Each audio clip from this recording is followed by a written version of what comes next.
Halo semuanya, perkenalkan saya dari kelompok 2 yang terdiri dari 4 anggota, yaitu saya Bagas, Saya Najwita.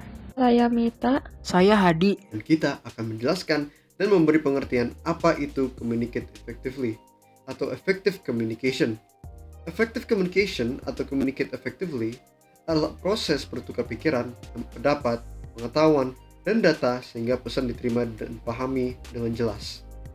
Supaya kita bisa lebih mengerti, saya akan oper ke teman saya, Hadi. Pengertian dari strategi komunikasi verbal.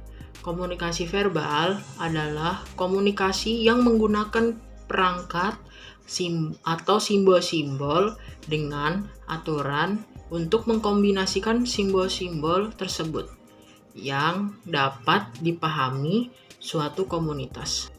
Sedangkan menurut M. Rogers, komunikasi adalah proses di mana suatu ide dialihkan kepada suatu sumber penerima. Secara sederhana, komunikasi dapat dipandang sebagai proses pentransferan ide, berita, atau pesan dari sumber berita kepada recovery atau penerima dengan maksud agar terjadi suatu efek yang diinginkan pada pihak penerima. Terima kasih Hadi atas penjelasannya. Berikutnya teman saya Ana akan menjelaskan komponen-komponen komunikasi efektif. Komponen-komponen komunikasi efektif ada 6. Yang pertama, sumber atau biasa disebut komunikator, merupakan pihak yang menyampaikan pesan. Sumber ini bisa berupa individu, kelompok, maupun organisasi. 2.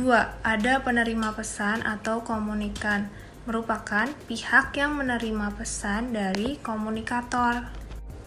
3. Ada pesan atau berita, merupakan informasi yang diberikan dari komunikator kepada komunikan. 4. Saluran atau media yang digunakan oleh komunikator dalam menyampaikan informasinya. Yang kelima, efek atau pengaruh, merupakan perubahan sikap komunikan setelah menerima pesan dari komunikator. Yang terakhir ada umpan balik. Umpan balik merupakan respon dari komunikator setelah menerima pesan. Nah, respon ini petunjuk pada sumber tentang efektivitas dari komunikasi. Dan itulah komponen-komponen komunikasi efektif. Berikutnya Mita akan menjelaskan prinsip-prinsip komunikasi nonverbal. Prinsip-prinsip komunikasi nonverbal. Komunikasi nonverbal dapat menentukan makna dalam komunikasi interpersonal atau komunikasi antar pribadi. Ketika kita berkomunikasi secara langsung, kita banyak menyampaikan pesan secara nonverbal. Dan ketika orang lain berbicara, kita akan melihat informasi nonverbal yang disampaikan.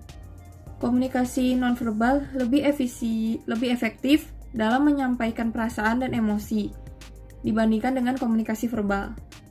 Karena komunikasi nonverbal dianggap lebih jujur dengan melihat komunikasi nonverbal dari lawan berbicara, kita bisa mengetahui bagaimana perasaan mereka ketika berkomunikasi. Komunikasi nonverbal bebas dari penipuan, distorsi, dan kerancuan dalam menyampaikan makna suatu pesan.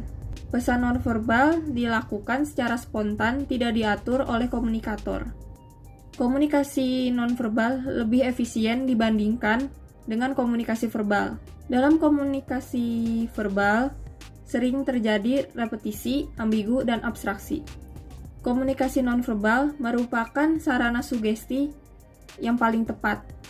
Ada situasi komunikasi di mana seseorang mengungkapkan gagasan dan emosi secara tidak langsung. Sugesti ini dimaksud untuk menyarankan sesuatu kepada orang lain. Komunikasi nonverbal bersifat metakomunikatif. Metakomunikatif adalah memberikan informasi tambahan untuk memperjelas sesuatu pesan. Perilaku nonverbal bersifat spontan, ambigu, sering berlangsung cepat dan di luar kendali kita.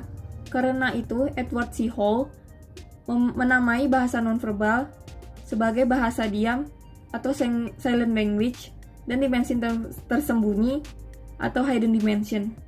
Terakhir, dengan saya menjelaskan strategi komunikasi nonverbal.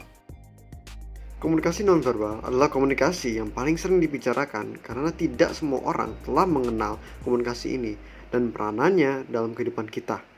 Komunikasi nonverbal merupakan salah satu proses komunikasi di mana pesan disampaikan tidak dengan menggunakan kata-kata, misal dengan menggunakan gerak isyarat, bahasa tubuh, ekspresi wajah, kontak mata, penggunaan objek seperti pakaian, potongan rambut, dan lain sebagainya.